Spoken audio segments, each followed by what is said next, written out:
Welcome to your class number 3 of Astrology for Business Evolution 2019, of course.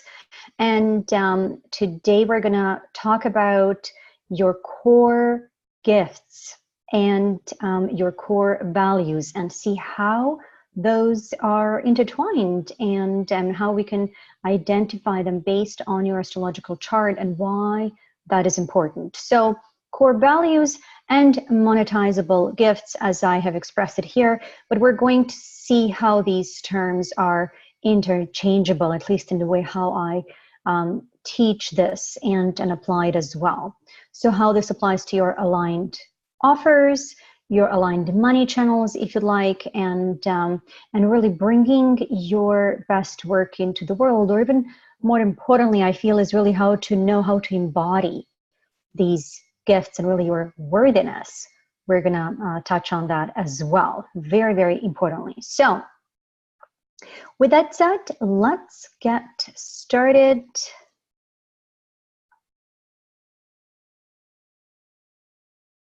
A very, very important chapter and class that is obviously directly connected with what we're talking about, as much as we're going to be focusing most here in this course on the marketing and your messaging and really the elements that are important for you to know to be able to align your offerings and your marketing on that level, but really sales and marketing, as I've shared in the past, right? And as you know, are closely connected. And you can see that astrologically why that is so. Okay. So let's get to going here. So here we are on class number 3.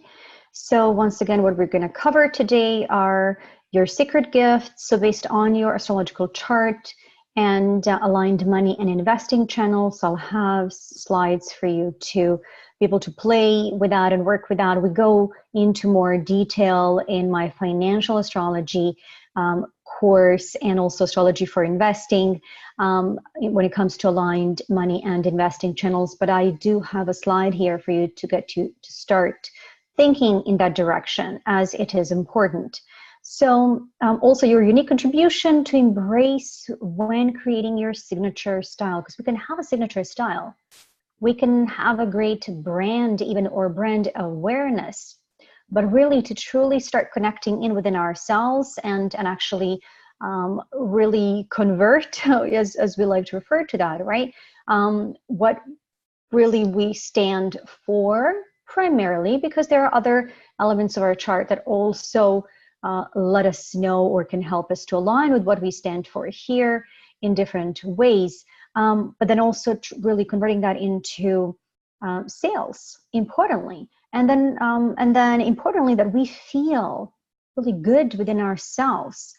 So there is, the second house is such an important part of our chart, but really we're going to touch on how there is the so-called financial axis that operates really in integration, or as integrated as we either make it so or choose to operate in that way when we know so. Okay, so when creating your signature style offerings that provide value, so of course we're talking here about providing value add, and then offer results-based systems to your ideal community. Okay, so we're gonna start talking about that today, and then we're gonna deepen that throughout the course, and then even more so in the advanced course of astrology for business as well, and so on and so forth. Okay, so some of the key points that I wanted to bring forward here before we dive deeper. So why, first, it is important that we're spending time here on this, what I refer to as the key number 2, if you like. You will oftentimes hear me say that bringing you back to the 1, 2, 3, which to me is both a reference to simplicity, to that Taurean simplicity for me, and then it may resonate for you as well, but also the 1, 2, 3, the first, second, third house, or really keys, I refer to them, because it's more than the house, right? Because there are, it's not just the planets that are in those sectors, it's the ruler of that chart, and then also how these three areas interact or harmonize with each other, and then their corresponding axis and beyond. So we're going to start talking about that, and in more specific ways so that you know where to start, because there is a lot here that we can bring forward. But the number one, so before positioning yourself as a leader, because the big intent here, intention for me, and the chances are for you as well with taking this course, it has been to emerge as a leader in your industry and or in your niche.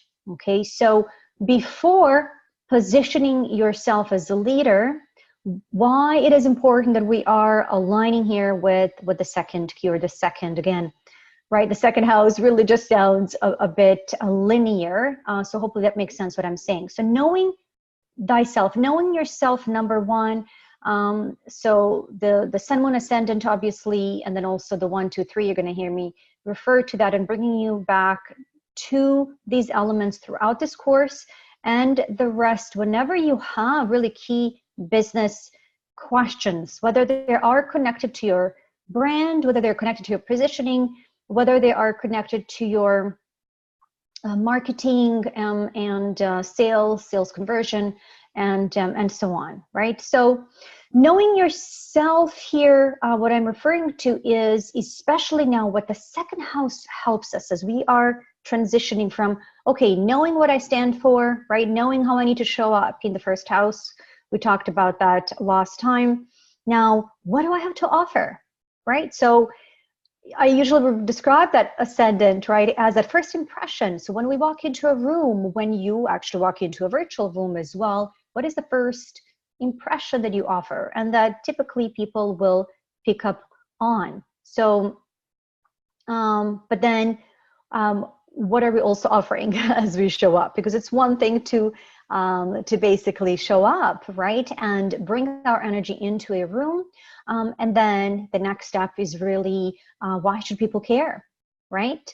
Why should they spend time listening to what we've got to say? And, you know, what do we really care about? Like, what are our values? Because that's important to bring through in our work. And then also really what is our offering? So knowing yourself here, and especially your specialty, your brand differentiation, and why should people hire you differentiation starts not just in the first house, right, but the first and the second house working together. And then we're going to learn in the next couple classes as well the importance of the third key.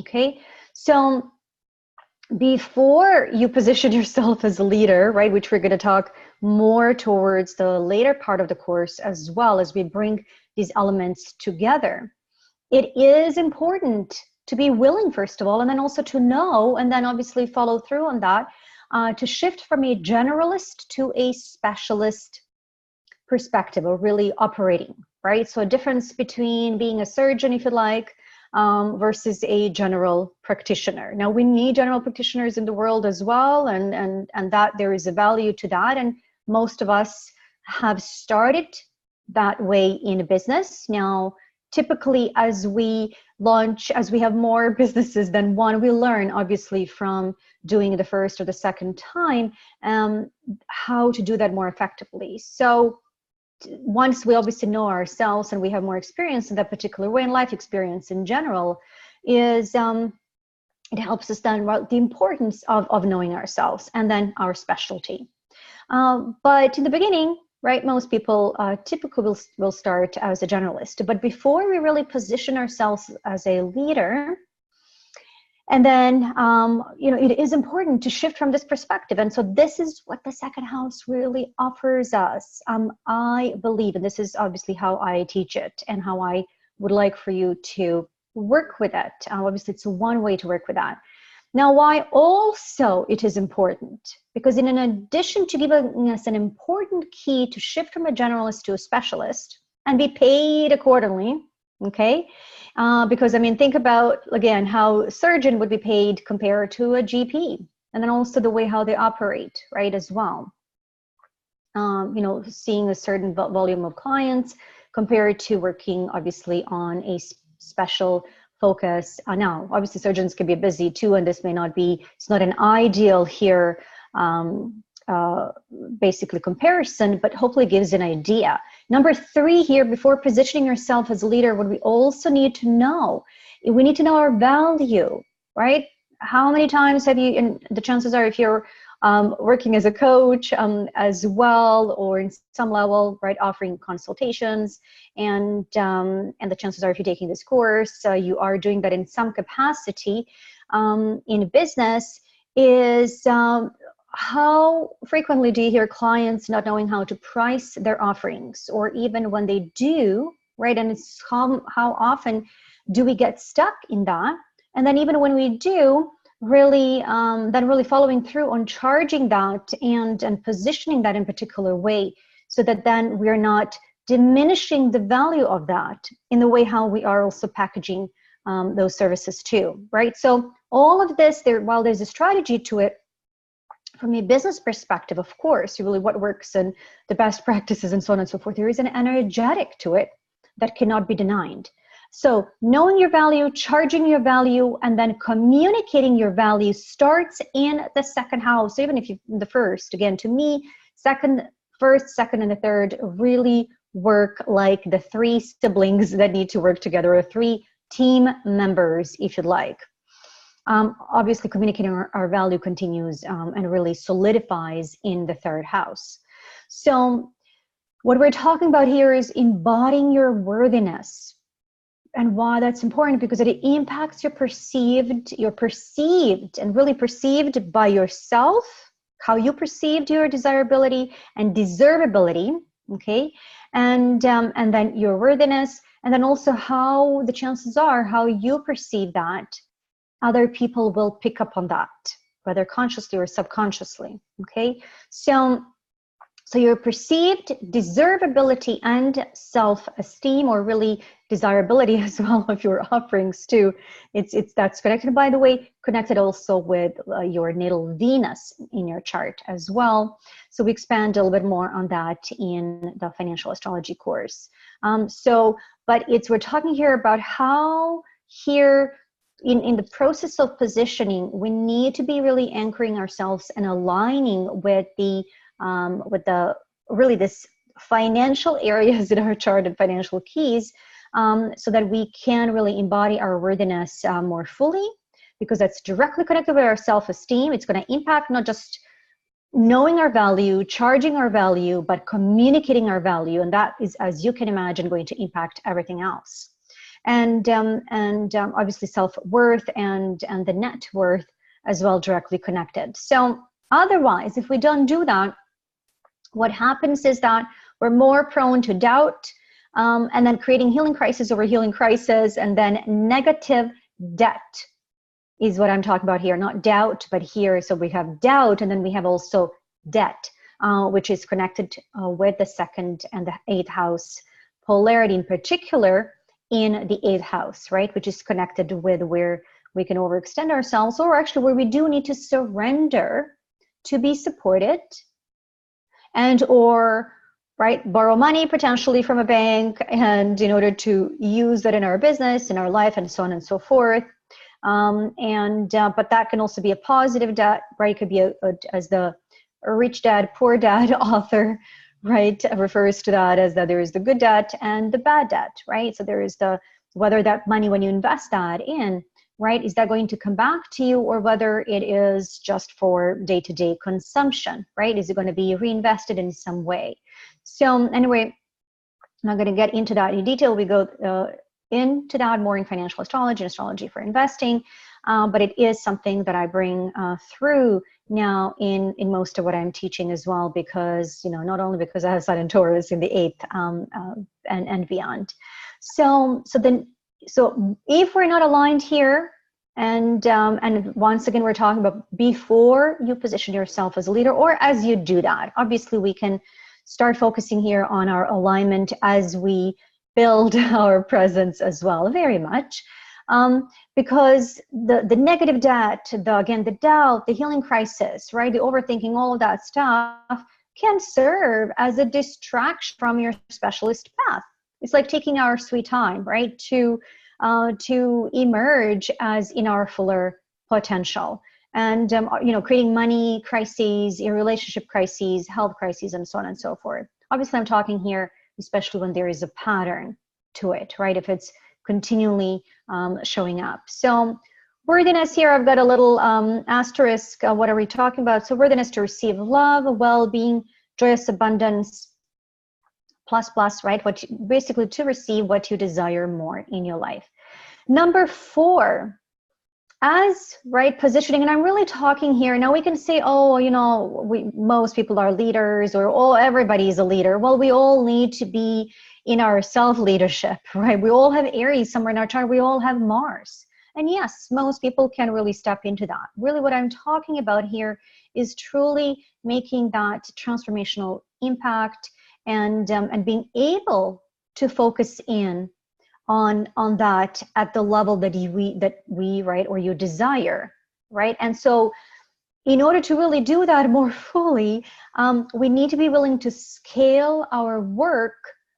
And so basically connected obviously with scaling our business, scaling our message, scaling what we are creating so that it can reach more people, right? So this is, we're talking versus working one-on-one and individual sessions and reaching one person by one, right? One by one, which obviously makes impact as well.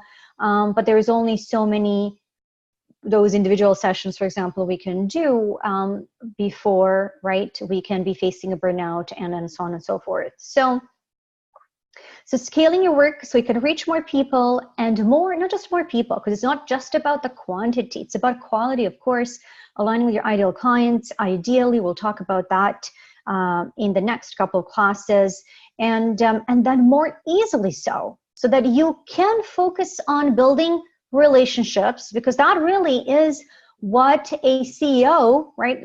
This is also about being the CEO in your own business, because how can we step into leadership out there if we don't feel that we are fully, that we stepped fully into visibility and being a CEO in our business as well, so that you can focus on building relationships, you can focus on building community, you can focus on clarifying and amplifying your messaging, right? So amplifying in particular, and your platform, or really platform building, right? So really focusing on things that are beyond service delivery, because God knows we do a lot of that. We got to do that part, obviously.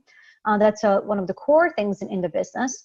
Beyond client attraction, beyond the daily customer service and that month-to-month survival that we can get stuck in. Because the fact of the matter is that when we're focused only on the day-to-day delivery and customer service and client attraction, there may not be as much time left to be really serving at more, that really specialist path, or if you like, and stepping into your authority and expertise, really truly as an expert, right? Then it can become like something, oh, I'm going to do that right next month. Once I fix my website, once I fix this, once I fix that, once I sort it out, the operations, right? So you want to be watching for that, because, what are those common complaints? And we'll talk more about this a little bit later on with all of these other stories and things that can come up. And we'll talk a little bit more about scaling towards the end of the course as well. But I wanted to bring to your attention this right now so that we can look at how really valuable the second house is, not just as a money house. It's a whole lot more than that. It's a whole lot more than that. It's fundamentally about self-esteem and worthiness, okay? So, and then number 5, emerging as a leading voice in your niche, right? So knowing yourself and speaking with that confidence and credibility that we're talking about here, but as an expert, authority, author, right? Transformational leader. But how are you going to emerge as a leader in your niche, in your industry, if you're not communicating if you don't know your value, if you don't charge your value, and if you're not communicating it? So you can be, so I've got an example here. You can be a creative visionary and not be a leading voice, right? You can be, or we can be a generalist and a follower of how others are leading and positioning themselves, and forgetting to do that consistently, right? And stay in our lane and align with our lane consistently on our end, because that's how we lead.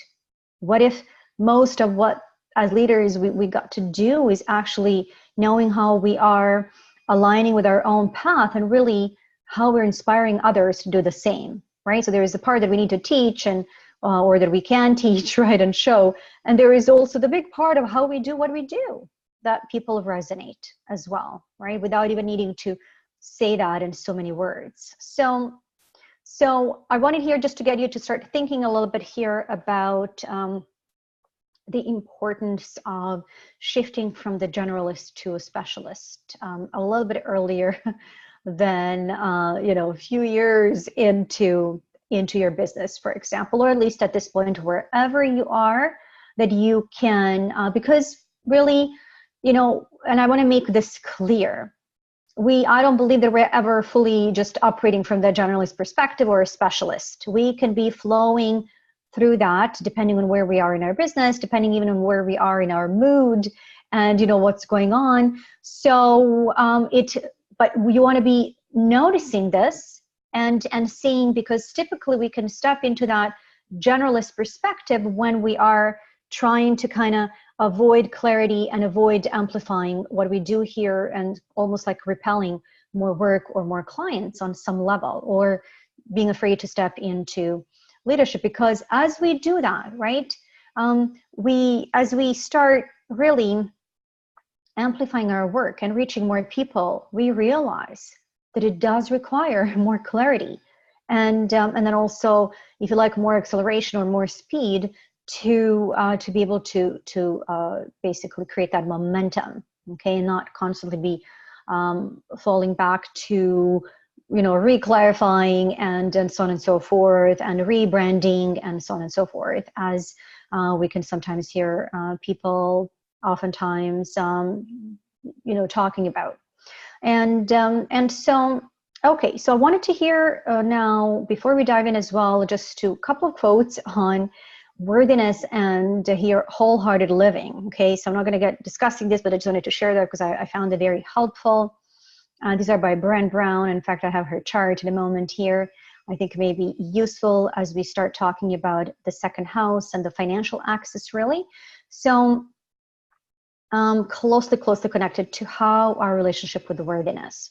So one of the truisms of wholehearted living is you either walk into your story and own your truth, and you see how it's connected with the second and the third, right? We're going to talk about the importance of that story and the mindset, right, in the third, which will be, I believe it's the couple classes, right, down.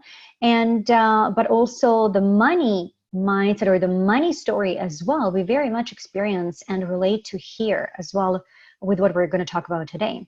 So either walk into your story and own your truth, or you live outside of your story hustling for your worthiness, or you live outside of your story hustling for your worthiness. This is a big part to me, and I just said in a moment, I'm not going to discuss this here a lot, but I just wanted you to picture, visualize that when I read this, what I see us is kind of dancing around that second house, right?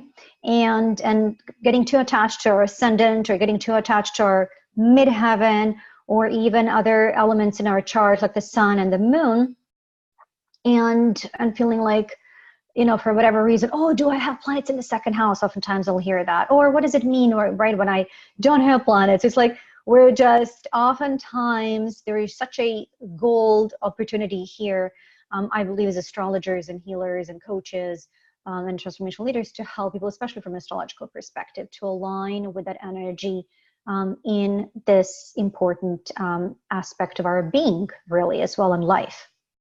Meaning, really work with it rather than dance around it. So I define wholehearted living. So Brené Brown talks about wholehearted living as engaging in our lives from a place of worthiness.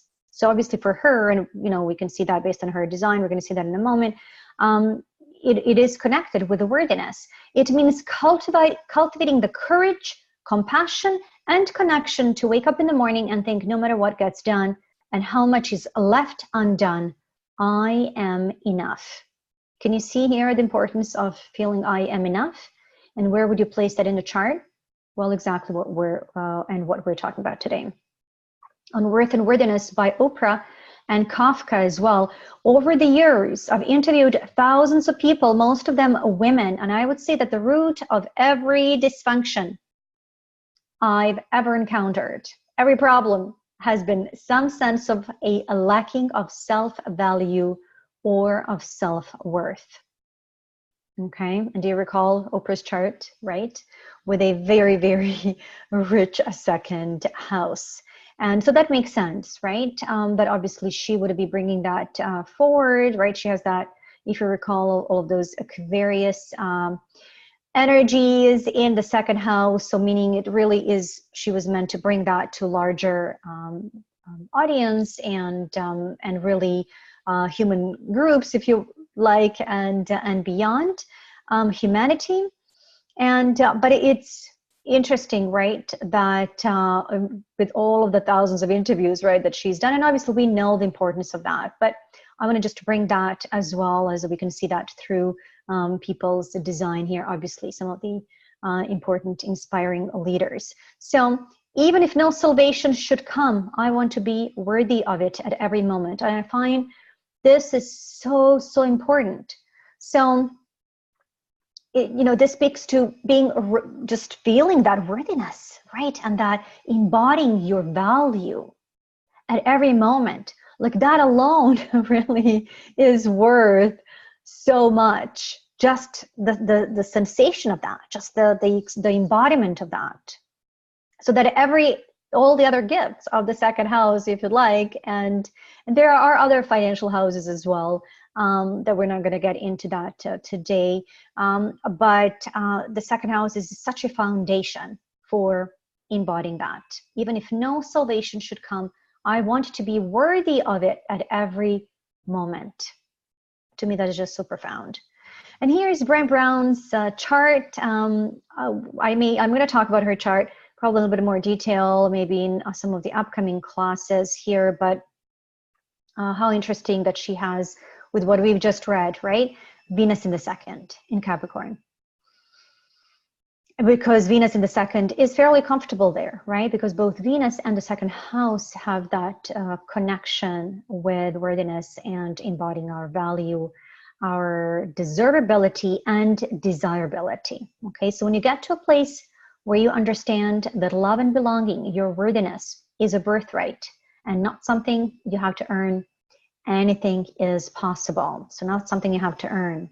How cool, right? For somebody with Venus in the second. But you can also see, right, with Venus in the second, that this is where she needs to make peace with that, meaning it is a process of embodiment. Because why? Because Venus is one of the personal planets, especially Venus and Mars. It is so important. So Mars in the first, right? This is in the first house. So very much, right, that courage and embodying that courage and really showing up in that particular way. Venus and Mars, which are fundamentally important to, as important energetic polarity as well, or partnership, if you like, to really embody not just our value, but also our courage, right? So that we can charge for that, charge that value as well as live that as well, because Mars helps us to go after what we want, okay? And then when they are balanced and really overcome obstacles and so on and so forth, right? To direct our will, you can see how they can work beautifully together. By the way, you know how Brené Brown talks about vulnerability. Look how important, how interesting that is that she has. So she has Capricorn on the second house, cusp, and that Venus in Capricorn. And she has Cancer, right? Vulnerability on her 8th. So really part of that financial axis, which is directly connected for her with that worthiness and especially really fully integrating that axis. So it makes sense here that that would be a little bit of a further reach for her in terms of her deeper healing. And we'll touch on that a little bit today, the importance of the 8th house. And then we deepen this in some other classes and courses as well. And then look at that Sun and Neptune in Scorpio in the 12th. So as you know, as you may recall, right, Scorpio is connected with shame and all of those dark feelings that we need to really emotional healing and really alchemizing, right, and transforming some of our deepest emotions into wisdom and empowerment, and you know, not just that the sun is in Scorpio, but it is in the 12th house of her spiritual path and connection with her higher self. So we can see now, obviously, we're talking about in this course the importance of the sun, moon, and the ascendant. And with the Sag rising and her sun in Scorpio and, you know, moon in Virgo, and now, you know, we're bringing this further with Capricorn in the second and Venus in the second.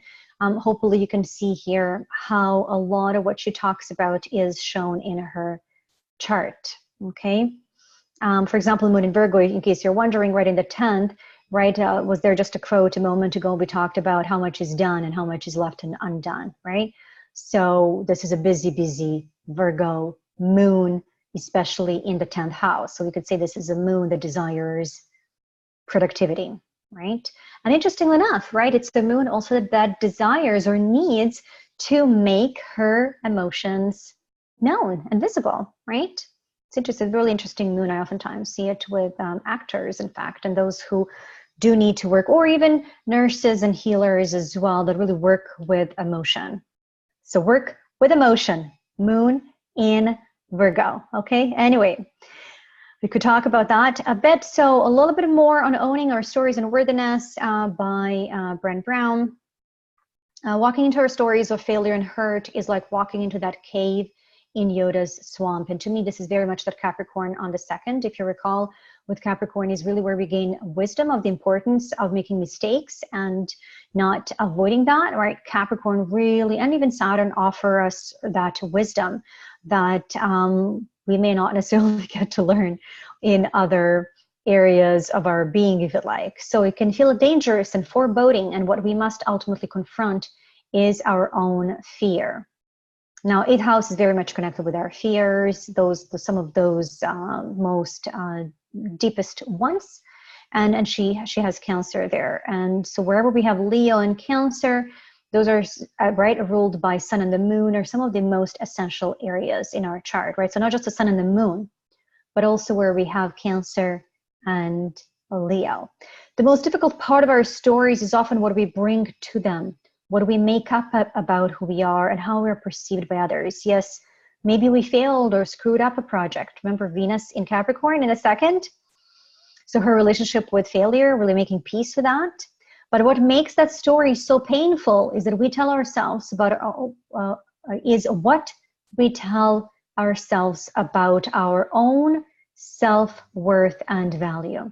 Owning our stories means acknowledging our feelings and wrestling with the hard emotions. So that moon in the 10th, very important. And then Cancer on the 8th. So wrestling with hard emotions, our fear, really wrestling, if you can think of it as a wrestling with embodying or really integrating that second and the 8th house, or really the financial axis. Our fear, anger, aggression, shame, and blame. Now the shame and blame goes into that her healing, really that Sun in Scorpio in the 12th. This isn't easy, but the alternative, denying our stories and disengaging from emotion, is that even, and this is my input here, is it even an option for somebody with Sun in Scorpio to disengage from their emotions? How would that look like when you have Capricorn, Cancer, financial axis, do you think, if she were to disengage from emotions? Means choosing to live our entire lives in the dark. It means no accountability, Venus in Capricorn in a second, right? No learning, no growth. To harness the force, and this is so very important, right, with Sagittarius rising, growth and learning. To harness the force, we must own our stories and live our truth. In we must go. Now, we didn't connect here the stories, this, because she constantly talks about stories and now living our truth. This is her Aquarius on the 3rd, right? Living our truth. And speaking our truth, you could say here on the 3rd, when you have Aquarius, or really wherever we have Aquarius, we are compelled to share with more people than our family. Let's just put it that way, okay? Right? Because Aquarius represents humanity, rather, okay? So hopefully that makes sense there. So what we are talking about here, this was a little segue into here. We're transitioning from the first into the second, right? Money, wealth, self-worth, net worth, values, money mindset, and then how that is connected with helping us to really connect in and align with the energies, as I like to refer them as the secret ingredients we need to work with to really get clear on what our core contribution is. Obviously, our core values are an important part of that, and then really our core offering. So, and this is, when I say offering, I want to make that clear. It is very much connected to what actual offerings, right, offers that we make in business. But also here, this has a wider expression here, because whether somebody is in business and whether they actually make sales offers, it doesn't really matter from the second house perspective. The second house is primarily, as I see it, designed to help us self-preserve our resources and preserve our energy, if you like, preserve ourselves. So in a sense, it's really helps to preserve whatever the core needs are of the first house. We take that even further here. We get even more practical, or we get even more clear, as I said, that we said in the very beginning, right? Because we move from this, I sort of know what I want in my life, if you like, that generalist perspective, now from an overall, let's say, lifestyle perspective, to, oh, there are actually certain things that not only that I believe in them, but I actually follow through on them. I invest my time and energy, and that is the second house. Okay, so here's a little slide for you with a template to help you to bring these keys here, as I refer to them as your core offering or unique contribution keys, into a little bit more of a coherent conversation, okay, in one place. So of course we start from the sun and the moon in most cases, sun by sign and house, moon by sign and house, and where the sign obviously is the how and the attitude. It's how we do something, and then the house is where it is most likely to be expressed, amplified, and the context. And then when there are contradicting elements here, so for example, if you have sun in a conservative Capricorn and you have moon in Sagittarius, and you're like, oh my goodness, how do we bring this together?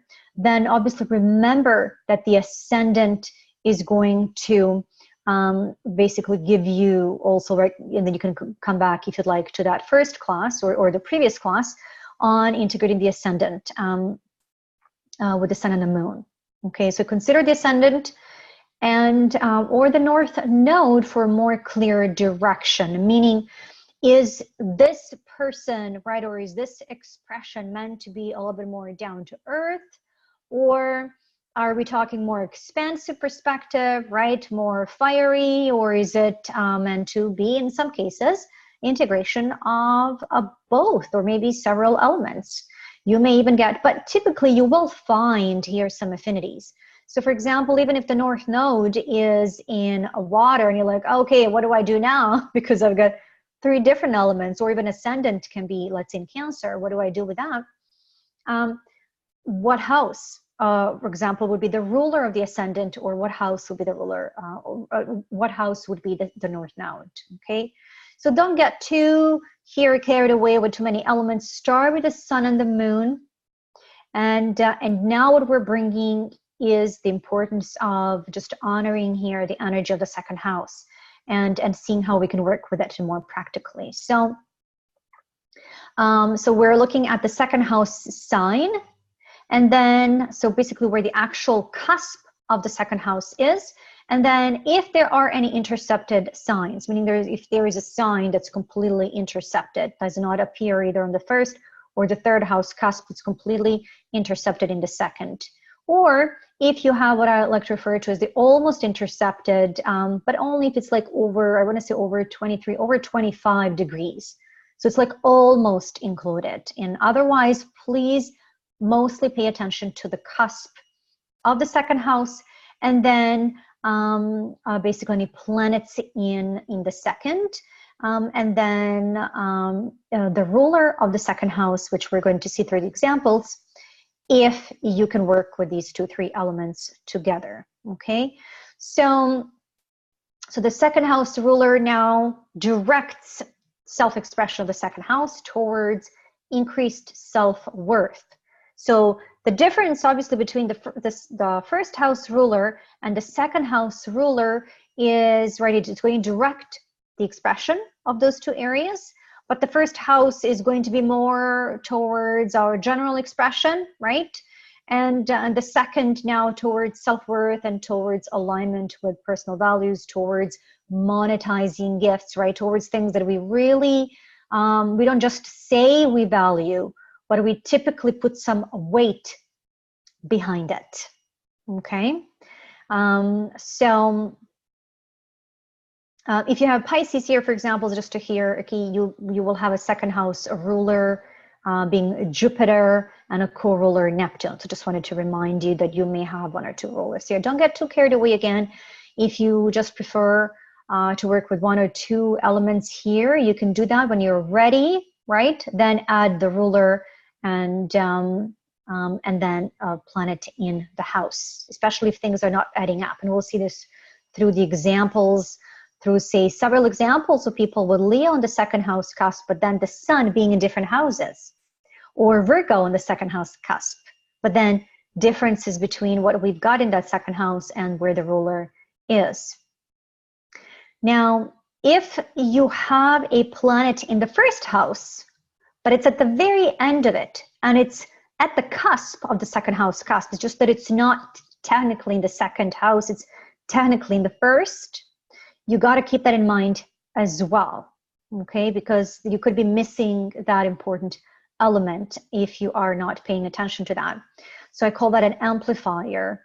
Doesn't matter the term, but just that we can, modifier again would be something that's in the house, a planet that's in the house. Amplifier is something, a planet that's very close to the second house cusp, whether it is in the first or the second, okay? So within 3 degrees, Now I lie up to 5 for the ascendant, right? Planets that are close to the first house and or the 10th. But when it comes to the second, third, and the non-angular houses, then let's allow, 2 to 3 degrees. So for example, in my case, I have Uranus at 23, and I think it's 2346 Libra or something like that. It's almost 24. But the second house cusp is at 24. So I have Uranus very close, but it's technically in the first, and basically within 1 degree before the cusp. And it's so very, very important because obviously it speaks to my gift of astrology, but also forecasting and because it's in the second, obviously, the huge gift and desire really to help a larger community also of astrologers and healers, right? Because Uranus is in a Libra. So it's the way how I relate to my gifts, to my community as well, helping other people also to create time and money freedom. Hence why I also teach financial astrology and astrology for investing, okay? Which, by the way, investing, especially stock investing, connected with Uranus as well, along with this. Why? Because it's very much connected with cycles. Anyway, right? Uranus is about things that change quickly, and market is one of those things, stock market in particular, that changes on a daily basis. But it's also why I love writing, right? On a daily basis, almost on cosmic shifts as well, right? So see how that is connected. So now, whether you work with a template or simply you can, here's a little bit more simplified way, and I've had this in some of my previous older courses. So whether you prefer the template or just this 2-3 sentence statement, you can do this as well. It's a similar idea. So my core offering, unique gift, my contribution, right, is as a, and then here you will insert a value add gift keyword of the second house sign. So you're gonna And by the way, obviously you can do this on your own, or you can use some of the templates that I am going to provide for you in a moment. So then we have here an added element, if you would like, using working with the ruler of the second house cusp. So in the role, service of, and then you're going to insert a role related keyword of the second house planetary ruler by sign. So we're going to see this in some of the examples. So for example, if I recall, let's say Dalai Lama has a Leo on the second and it has Sun in Cancer. So, so for him, Leo, right? Keyword here, and then we're actually going to see this in a moment. And then Cancer, here, both are important for distinguishing here, you know, his specialty gifts, if you like. And then the field context of also the second house ruler's position by house. You can add another keyword that's connected with the house. We'll see this in examples momentarily. Now, we talked about the importance of the key relationship axis. So I'm not going to get into that right now, but I'm aware I need it. Therefore, I intended no matter what, and my signature style, right, brand aligns with the energy of. Very important, it needs to align. Really our signature offerings, right, our signature style, like really the primary thing here, I believe, the core intention that we have had for coming into this lifetime and that we need to be reminded of, including really where our value system starts. So very important, starts at the ascendant. But now we're looking for more detail. And so we're going to talk a little bit more about, again, why? Like I already talked about the importance of shifting from the generalist to a specialist.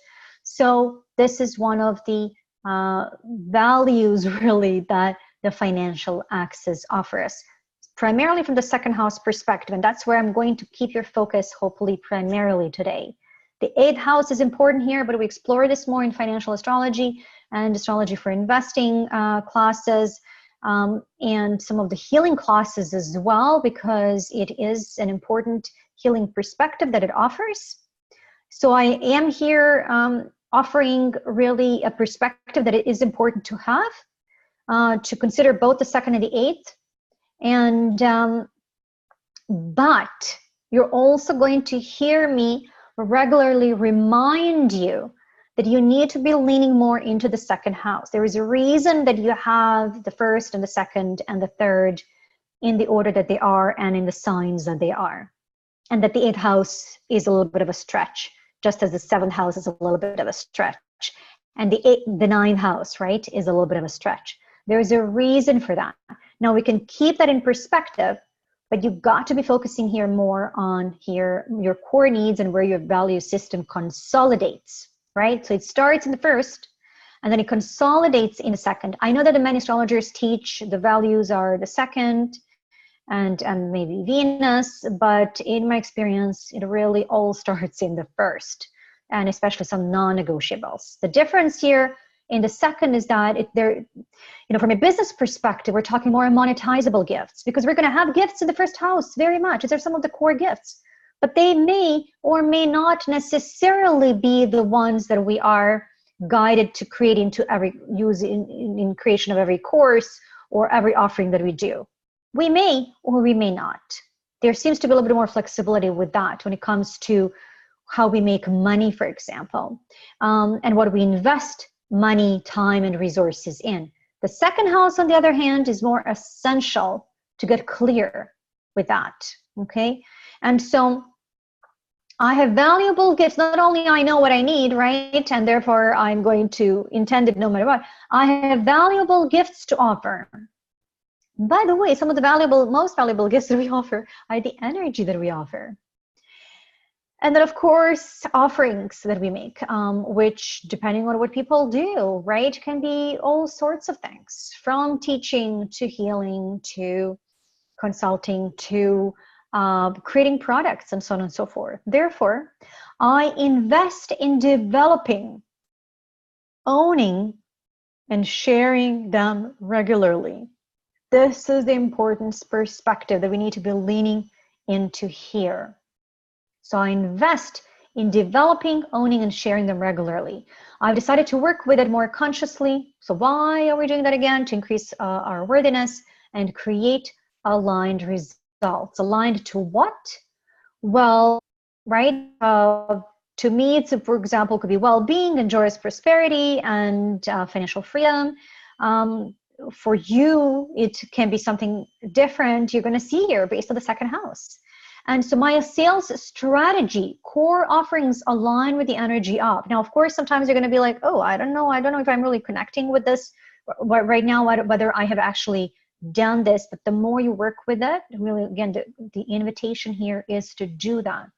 So my sales strategy, core offerings need to align with the energy. As you do that, as you consciously do that, you're going to see the results, not only in your bank account, but as I said, also in how you feel about yourself, and then also how you basically really feel about what you do as well and beyond. The second house is such an important, I like to say a juicy area in our chart that we really, really need to lean more into. But it's not even just about the embodiment, because it is going to depend again on the energies that we have there.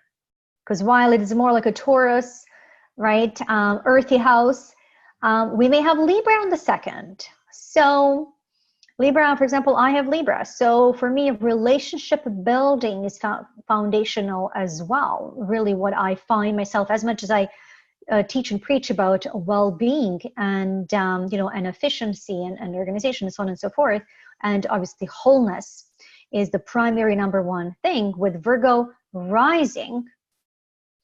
With Libra on the second, relationships is really what I find, especially marriage, but also important relationships. And also it's not even just for relationships. It's about relating. It's about, for me, it's about really relating with clients as well, and utilizing my consulting gifts too. And then very much offering tools really for creating inner harmony and peace, which is a little bit of an irony because I have lived through a war and personal level earlier on in my life, through lots of trauma early on, and also through actually a physical war back home.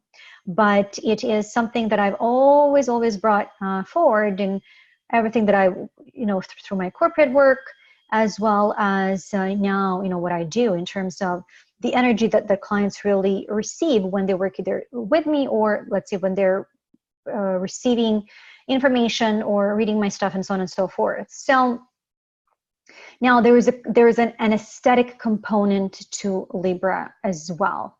Okay, so yes, that's part of that too. But anyway, I'm not going to get into that.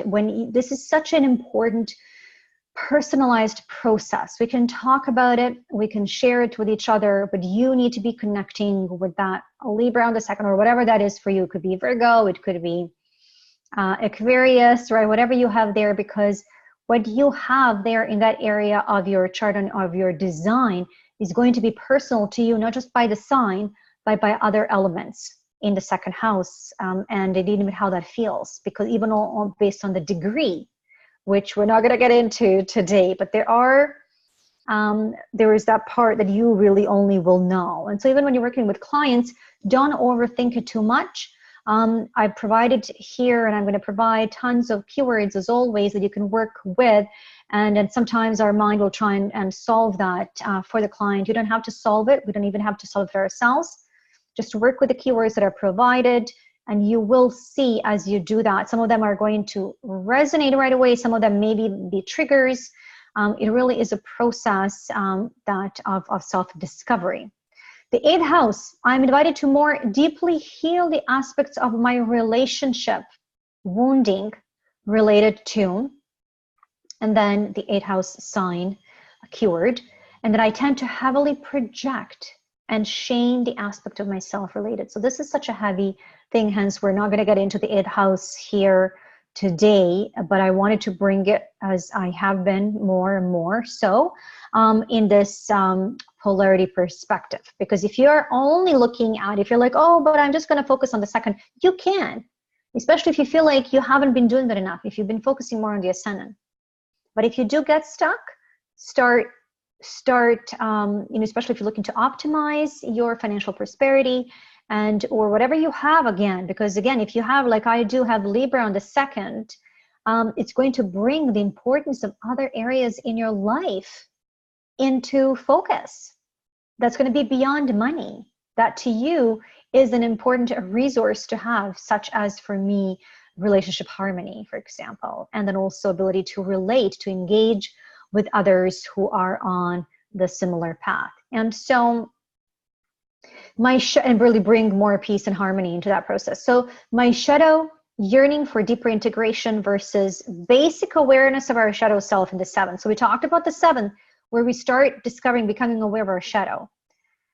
In the 8th house, we deepen that awareness where it gets even more triggery, and then we even can project even more stuff there. And so really this is where true alchemical work needs to happen, and also where you've got Scorpio, right, and Pluto in your design, because there's an important aspect of yourself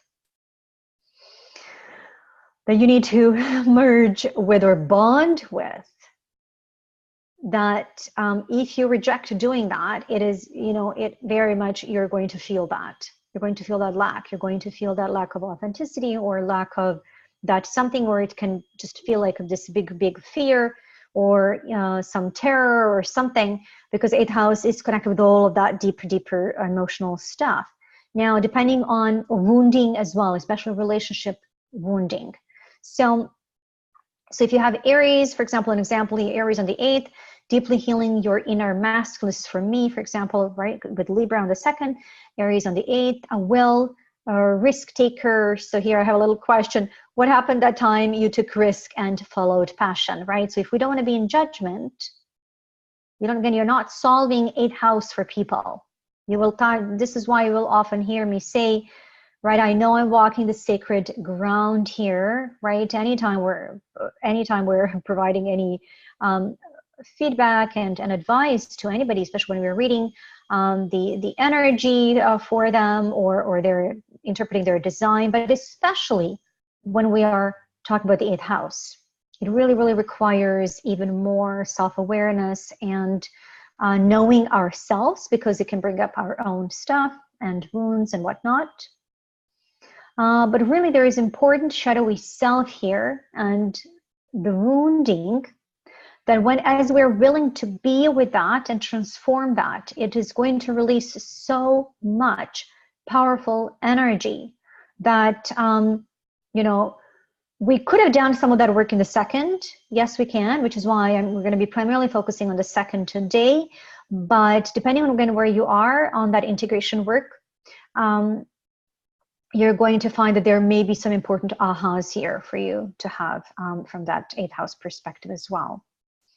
So with the financial access here, integration to create, why are we even talking about this again? Well, from my perspective, if you would like to create true wealth and do that often, really authentically, and with more authenticity and with more ease and more empowerment, right, to really be more empowered, we need to alchemize so there's several layers where we can look at. We can talk about a secret need for something here in the 8th. There's a secret need, meaning we may not even be fully aware of that, but it can feel like some sort of hunger or yearning that also is connected with the fear of that as well. Okay, so okay, to give you just a little bit of I'll just touch on a little bit, because obviously I've had to work with this myself and I still continue to. So for example, for me, I have Aries on the 8th, so I was always afraid of violence because that's connected with the shadowy Aries growing up, and yet I've experienced so much of that. So I would have to actually grapple with the fear of violence and people being belligerent, or even when people would swear, because of what I experienced early on. And so I would have to grapple with this at the same time. And then I even got into martial arts. And at the same time, I would be afraid. And then at the same time, I wouldn't actually, as I would alchemize that, I would put myself in situations that would potentially endanger myself so that I could help others, such as getting into physical confrontation with my dad or really defending my mom from an early age, where I would be like terrified of this belligerent, right, behavior, or that toxic masculine, you could say, really violent, and yet the you know, obviously working with that, or I have Sun in the 8th as well. It is in Taurus, however. And even through later on and through life and so on and so forth, I was living through war, and even through corporate world, even earlier on in my life during school, where I would get very protective. I have 2 planets in Cancer as well, protecting people in the workplace as well. And people will be like, oh my goodness, is this Milada speaking? Yes, because, I have this Virgo shy, modest first impression, right? But I also have the Pluto rising, and Pluto rising may not be the first thing people see. They see the Virgo, right? And so Aries at the 8th house is also, whatever you have on the 8th house is not going to be the first thing people are going to see. They're not going to be. It's not going to be the first thing, is what I'm saying, right? So the first thing is going to be your rising sign, and plenty planets in the first house. Then obviously the ruler of the first is going to play into that. But if we just simplify that even more, the first, planets in the first. Second is really now, what are you carrying in your hands? What do you have for us? What are you offering? Then the third is how we speak. Well, we'll talk about that. And so you can see how the 8th house, when is that going to get activated? When is the 8th house going to get activated? Okay. I'm transforming my secret, taboo, fear, relationship with excitement, risk. Because I can see here, oh yeah, I've lived everything that I've lived through, but at the same time, I can also see how there is the part of me that wanted to experience fearlessness, right? You could say like really a secret desire to experience my fearlessness, because I've experienced, I could see that desire. I could see that deepest yearning, and I've experienced it as well, right? That would create also situations so that I could experience and re-experience and integrate that as well, right? So you may find this similar in your life as well. So I'm transforming, but it is important in my experience to transform it, because of where that 8th house is, and how it is positioned. It can bring out shadowy stuff as well. So we want to be like, for me, for example, well, like I would project that Aries onto other people, and maybe not always being aware of when I would be, maybe a little bit too strong, or even anxious or masculine even. I know for you it may not. You're like, oh, what? But yeah, it does come through in relationships. I could definitely see that. So I'm transforming my secret, taboo, fear, relationship with excitement, risk. And then in the brackets, I've got stress, anxiety, masculine, right? Because these are some of the expressions of that. To experience more intimacy, create more wealth, inner peace, and relationship harmony. So I'm integrating here the 2nd and the 8th.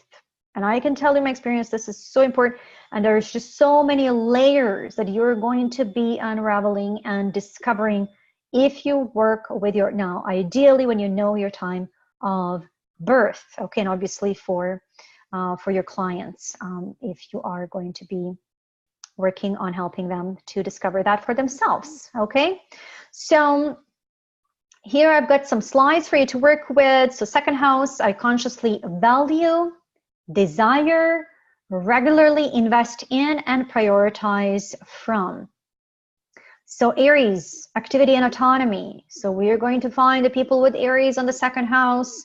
And by the way, not always, right? So it's going to depend. If people have Saturn in the 2nd house, they may be actually, right? That you need to keep that in mind. So we're going to see that in some examples where we could be denying ourselves that 2nd house alignment as well, where, for example, they need that either some sort of, excitement, or they need something that they can prove themselves in. For some people, it can be sports, and so on and so forth, or just really feeling more vitality and so on and so forth, leadership and so on, right? From comfort and financial security with Taurus and Venus in the 2nd, by the way, right? So this is whether you have Taurus or Venus in the second house, or the ruler of the second house can be in an aspect with Venus, or the ruler of the second house can be in Taurus. Okay? Important to keep that in mind. With Gemini would be communication, dialogue, but also knowledge and so on and so forth, right? Home and family, obviously with Cancer, and the moon connected with the second, creativity and creative expression for Leo and the sun, but also children and influence, for example, right? With Leo. And the sun, once again, Virgo, health and efficient. So these are now the values, right? So I consciously value, these are some of the values that you're going to find are going to be essential for you and need to be essential. You need to be lean even more into that based on the planets in the second, and then primarily the energy of the cusp of the second, okay? So Libra would be peace and relationships, because we can be very much also in resistance to it. We can be in resistance to it, and it's a paradox. So you're going to have to notice how the second house stuff is important to you, and also how we can resist that, how you can resist that too. So intimacy and trust for Scorpio and Pluto, connected with the second, travel and learning for Sagittarius and Jupiter, achievement and excellence and more, right, for Capricorn and Saturn, connected with the second, and innovation, freedom for Aquarius, Uranus, and relaxation and spirituality for Pisces and Neptune. Now I do also have another slide on how, so those are, you can think of them as values, really the primary energies that you need to rely on and really align with. Now, this slide now also gives you, it's a variation on the theme, right, of adding value in this particular way by being a contribution as the team member, right, or an ideal partner, or for example, a PR person, or whatever it is that you have all connected with the second, or connected with emotional healing, for example, right, being contribution with in that regard when you have Scorpio on the second. So I can give here tons of examples here, but that will take a while, so we're going to focus on the examples that I have for today. Right, Sagittarius teaching, for example, Capricorn management and integrity and innovation, again with Aquarius, and humanitarian, right? This is Oprah. And wisdom and spiritual vision with Pisces and Neptune. And then lastly here, how I create aligned money channels. So from a money channels perspective now, you could say like another component of that, taking that a little bit further, and then also uniquely contributing and adding value, because that needs to be connected, right? In order to have aligned money, create aligned money channels, we want to be connecting, right? This goes back to that specialist perspective, or really specialist, basically monetization or gifts, if that is what we choose for ourselves. Because this second house, in addition to the first, and the sun and the moon, is going to give you even more potentially so than the 10th house. I find a lot of people will try to jump from the first to the 10th to get an idea of what they're here to do. And we can do that. 10th house provides an important perspective on what we're here to do in the world and how we're here to deliver that. But I urge you to not skip the importance of the second house alignment, because as I said, it will impact some essential not areas of your life, including finances, but very much about how you feel about yourself and even in your body, even though we talked more about that in the first house. But there is that, even again, the embodiment of our value, and basic essential worthiness is guided here by the second house experience, if you like. Okay, so even I've got some just tips. Again, we go more into this in my financial astrology classes and investing classes in different ways. But even just so you can see here how we can gain a lot of information here that can give us ideas and clarity on even what we need to align our money channels and even what to invest in and how to invest in. Just these simple keys here that I've used in my life, and obviously working with clients as well and advising them, have been priceless in very much creating multiple money channels, investing channels, and importantly, but it's going to very much also depend on your own design as well, is creating the money freedom.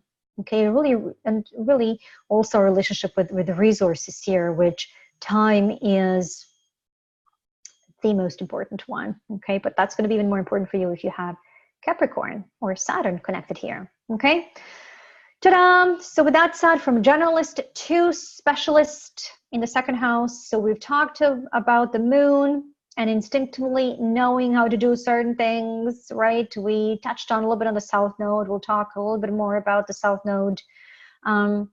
And then embracing the role of our sun sign.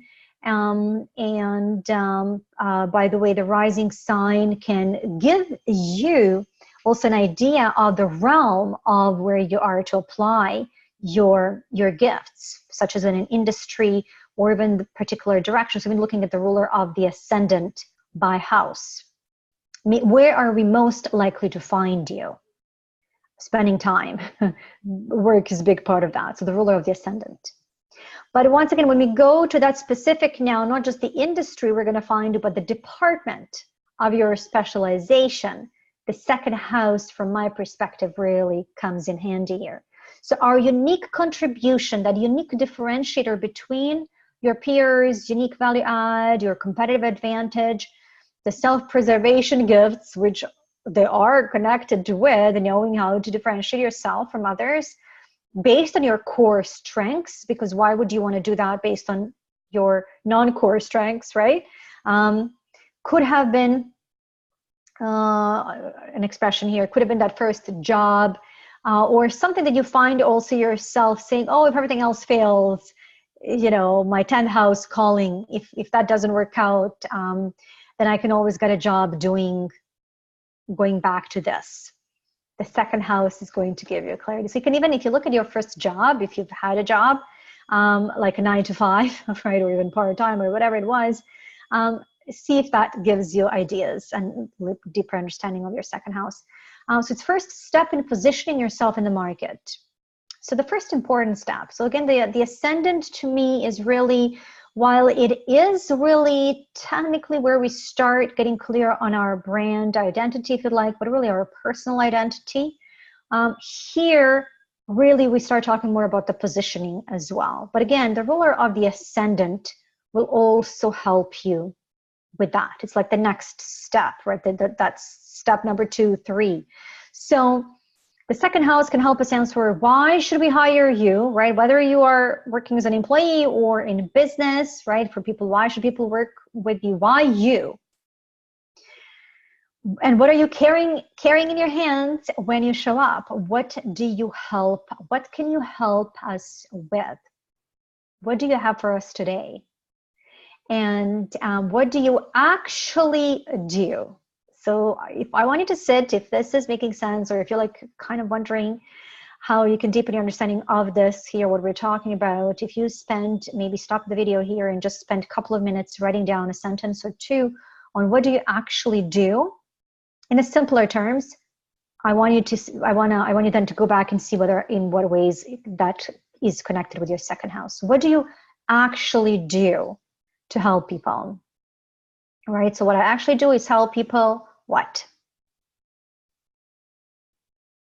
Here are a little bit more information on working with the ruler of the second house. Just as we can work with the ruler of the first house, it's just going to give you more information, right, about that context of utilizing your monetizing gifts, meaning the gifts that you can most monetize, basically make money, or, you know, get a job, or make an offering in your business. Okay, and very important. It is something, it's really a position, operating from a position of strength.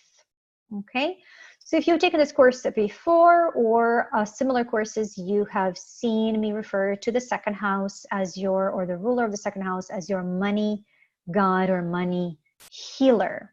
So again, we go deeper in some other courses, but I want to bring your perspective here to really see that money archetype connect with the second house as not just what's written in the stars, because obviously that's important, but also as a guide. It's meant to help you, not like, oh my God, what does that mean? You know, what does that say about my money? And, you know, like sometimes people will ask or wonder or maybe be afraid to see what they're going to find out. I'm talking when we have a very linear perspective of what we're going to receive in a reading. But I want you to think about it as it's a process that evolves. It's an alignment key. When you work, it's a dynamic. When you work with it is how you actually optimize its expression and your own expression. Again, shifting from a generalist to a specialist or an expert, if you like. Okay, so my money healer or my money guide, right, inspires me to value. So it inspires you to value. It's almost like reminds you what to believe in, what you can believe in. This is not just about even my values. It is, it's one way that it actually expresses itself. It actually is a reminder of the core gifts that you have that you can rely on. The second house, this is why it is important.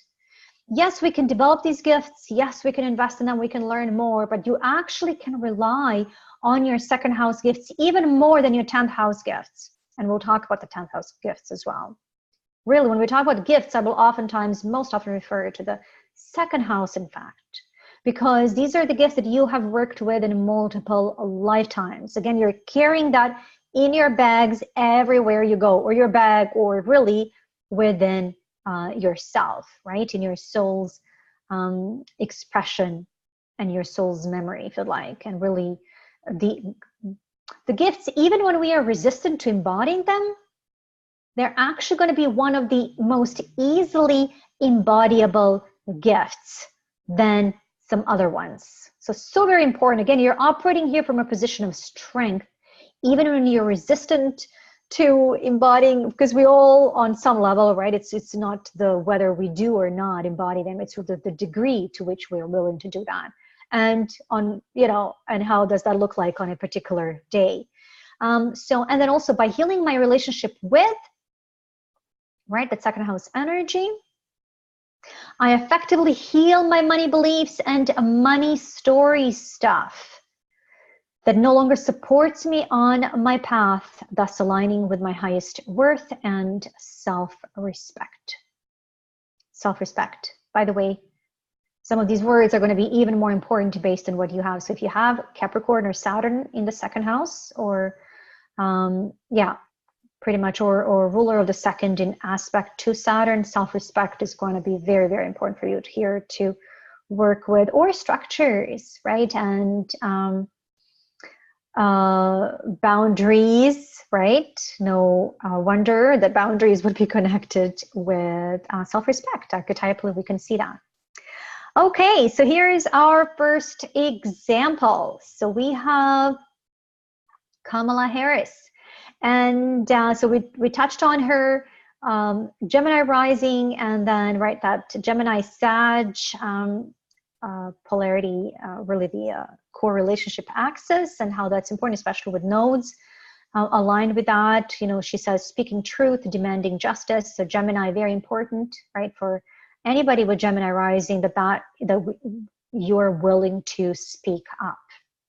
But not only speak up, what we also learned last time, you got to be willing to listen and also engage. Okay, so now we're moving on here on the second house. So how does the second house now helps Kamala to distinguish herself and to differentiate herself? So do you recall in I believe it was the last class that I mentioned that I associate Cancer from a nation's perspective as American, and also Canada too, but in Canada's case it's a little bit different because Canada has Sun and Uranus in Cancer, so it's a very atypical progressive Cancer. the United States has several planets in Cancer, including the sun, right? Because it was born on July the 4th, right? So it's interesting that so along with speaking truth, demanding justice, basically Kamala, or on her website, it says, Kamala Harris has spent her entire life defending our American values. And this is the core of those big slogans, the first slogans that you see on her, I think her mission or something like that, on her website. One of the first things you see. Kamala Harris has spent her entire life defending our American values. What are the chances that somebody who wants to differentiate themselves as defending our American values has Cancer on the second house of core values, right? From fighting to fix our broken criminal justice system to taking on the Wall Street banks, for middle-class homeowners, Kamala has always worked for the people. Okay, we'll come back to her chart. And by the way, Kamala has, she says, our America. Kamala has been a fearless advocate for the voiceless and vulnerable. This is very, very Cancer. Why would Cancer be voiceless? Because Cancer is, archetypally really if you think about it, it's the Cancer, the crab, right? So these are the water signs that do not have a human voice. They actually do not have the voice as we know it, all right? They are the silent power, the silent animals, if you like, right? So very, very much, and vulnerability is very, very much connected in the feminine, right? Connected with Cancer. It's directly, you can see that, and directly one of the first things that you see on her website. So as president, she will fight to restore truth and justice in America and build an economy that works for everyone. So we can actually see that. So her platform, we can actually see here based on her chart, even just looking at those couple of simple first things. Now, Angelina. So we talked about her sun, moon, and ascendant before. So we'll, with her sun in Gemini, so she needs to, right, make effort, right, to create experiences, to speak up as well and listen and engage with her community, 11th house, right? She's fighting for social justice and here dealing with that self-realization paradox, if you like, strong masculine, right, in a female body paradox. That's also one way of saying that, or even her relationship with the risk, right? She's got that Venus right on the ascendant that represents her body and her signature style, which you can see here with that, the lunar face that she has, and this sort of very lunar face, right? That Cancer rising, and now especially as she ages more and more, how much that she wants to be known as a good mother. What are the chances? Yet we know her, right, with that really Venus Venusian expression. So, but now the Leo in the second house gives us even more input into her core values. So just the keywords here based on those slides, right, that I shared: love, joy, creativity, heart-centered leadership, children, being influential, performance skills, right? Entertainment, acting is connected with Leo. It's not going to be acting for everybody, right? There will be several things, but you're going to find here really a fundamental here ability that is just tremendous charisma. Like I said earlier, second house, yes, we can learn and develop those skills, but oftentimes they're innate. We're born with them.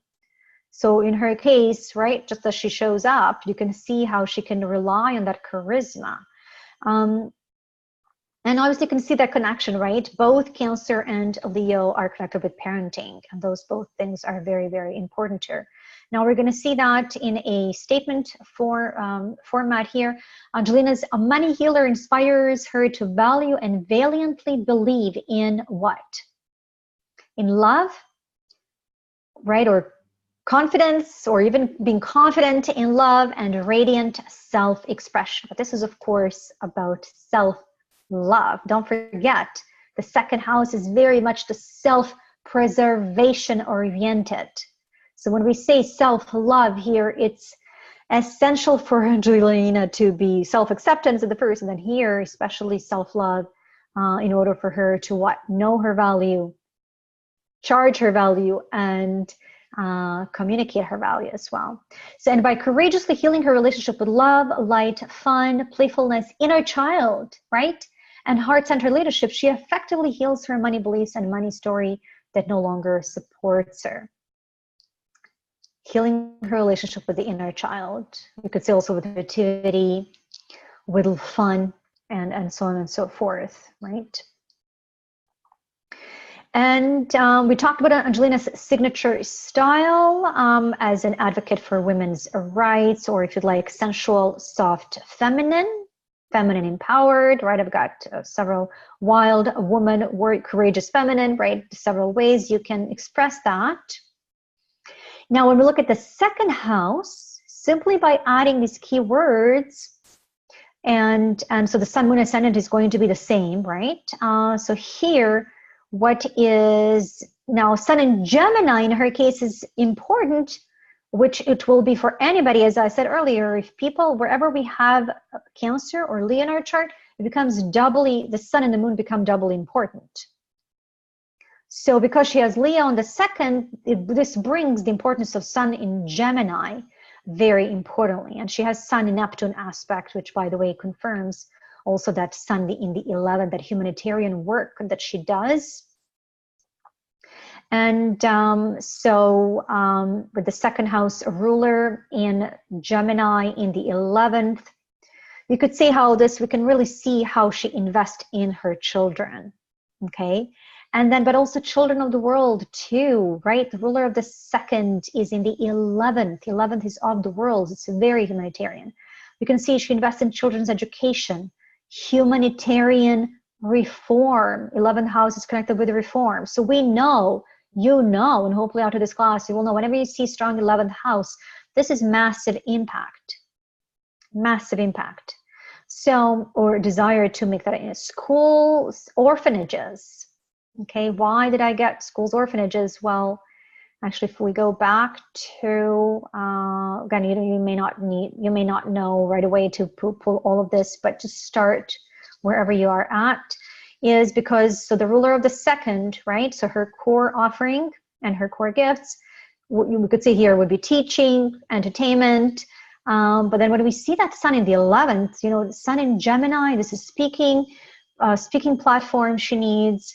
And 11th, you could say it's either friends, but really this is, when we see that busy 9th house, international work here, you know, fighter for justice, because that Jupiter is right close to the midheaven.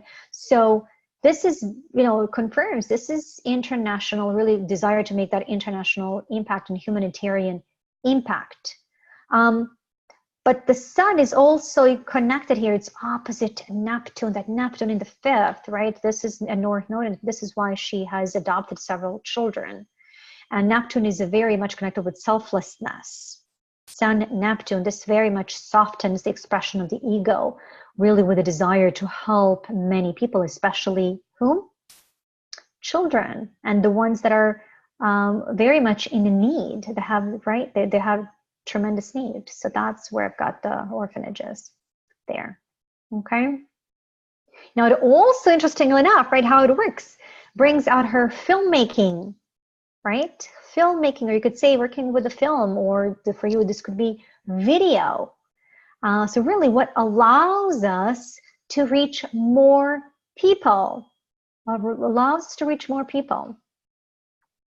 So here's a quote by Angelina on helping others. We cannot close ourselves off to information and ignore the fact that millions of people are out there suffering, right? Cancer rising. I honestly want to help. I don't believe I feel differently from other people. I think we all want justice and equality, right? She has the Jupiter right on her midheaven, and moons, Mars and Jupiter in the 9th of justice and human rights as well. All of us would like to believe that if we were in a bad situation, someone would help us. So, right, it's a very supportive, very support-oriented Cancer rising. And but you can see, but that's also that Sun opposite Neptune. This is a tremendous desire to truly help those who are not in a fortunate position. Okay, this is our Oprah's chart. Remember that Aquarius on the second, and her Aquarius rich here, Sun, Venus, Mercury in Aquarius in the second. Traditional ruler of the second, right, would be Saturn in the 10th, right? So this is business oriented, publicity oriented, taboo oriented. And the co-ruler of the second would be Uranus in the 7th, people facing. Okay, people facing. And we will talk about Oprah's chart a little bit later on, so you can see when we put these pieces together. So Oprah's core offering is what? Is as a humanitarian, innovator, change maker. In the role, service of a taboo breaker, healer, and the truth detective. Now, you see how this is going to be applied to different people in different ways. This is why it helps to take it one step further, right? Either if there's a planet in the second or ruler of the second. Was she a taboo breaker? Yeah, she absolutely was. We'll talk about that in some of the next classes as well.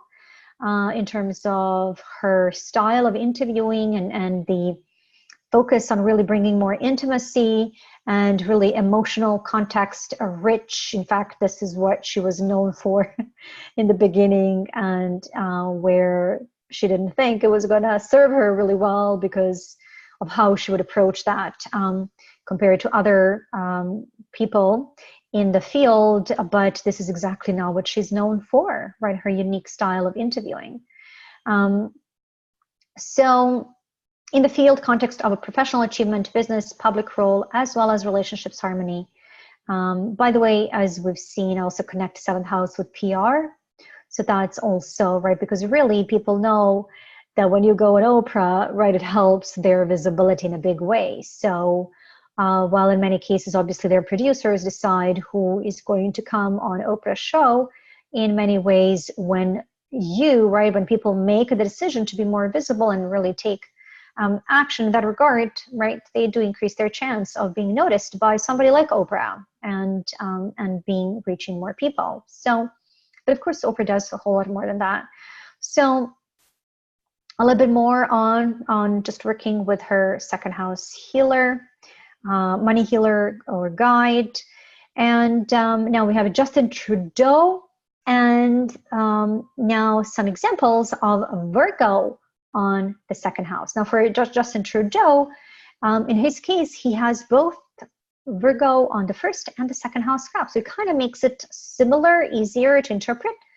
And it actually brings the 1st and the 2nd house together in alignment as well. The importance of, for example, making your own money. And actually even emphasizes even more the importance of embodying our value and having confidence in what we've got to offer, especially when you have that shy and modest Virgo rising. But he's really, based on how he, his platform, you could say here, starts getting differentiated in the 2nd house. So with Virgo, if you go back to slides, I've got their business, economy, jobs, healthcare as well, right? Because Virgo is the health, wellness oriented, or if you like, healing and teaching oriented archetype. Now, it may not work that every one of these is going to apply to most people, because we have, for example, Trump with Virgo on the 2nd. But what you got to also, if you like, right, for more precision, look at also, are there any planets in the 2nd house, as well as where is that Mercury with Virgo in the 2nd by sign, okay? Because in Justin's case here, this is 2nd house is Virgo Sagittarius, compared to for Trump, it's Virgo Cancer. So it's more, well, interestingly enough, Mercury in the 4th is also patriotic. So it's somewhat like that Mercury in Cancer, but it's also more progressive potentially, right? And here in his case, immigration oriented and human rights oriented. So note that Virgo is connected with working and middle class, as well as nature conservation. Again, this may or may not work in all cases, or apply rather in all cases, but but you know that these things are going to come to the forefront. We know that these things are going to come to the forefront and be here very relevant. So with Mercury in Sag, in Sagittarius in the 4th, here it emphasizes here his core gifts and really again what he brings to the table. For example, compared to, let's say, when he was a candidate, or obviously as a prime minister compared to other prime ministers, right? Why we could see here why he focused so much on immigration compared to with more liberal policy and openness, right? And it's not even just Mercury in Sag, because you're going to then notice, oh, he's got Jupiter in its dignity in very strong in Sag, and plus Neptune that even really basically releases boundaries around the concept here of openness and expansion, right? Connected here with homeland and human rights. Okay, so can you get a sense here how somebody with Virgo on the 2nd house will want to offer more practicality? And right from a presidential candidate or political perspective, which would be focusing on business and economy and healthcare potentially. Can you see that? Right, compared to, obviously we could do many charts and then you compare that, which we're not going to have time to do that for all, today, but hopefully that makes sense. Here are some of the key ones we're looking at. So for example, for Trudeau as prime minister, Justin leads a government that on his website, right, what's highlighted, works hard every day. The first thing, right, that's mentioned, and he works really hard with Virgo rising. So it's important for him to be seen as a hard worker, to build an economy. So he works really hard. Okay, great. We see you as a hard worker. What are you actually doing, right? This is the 2nd house.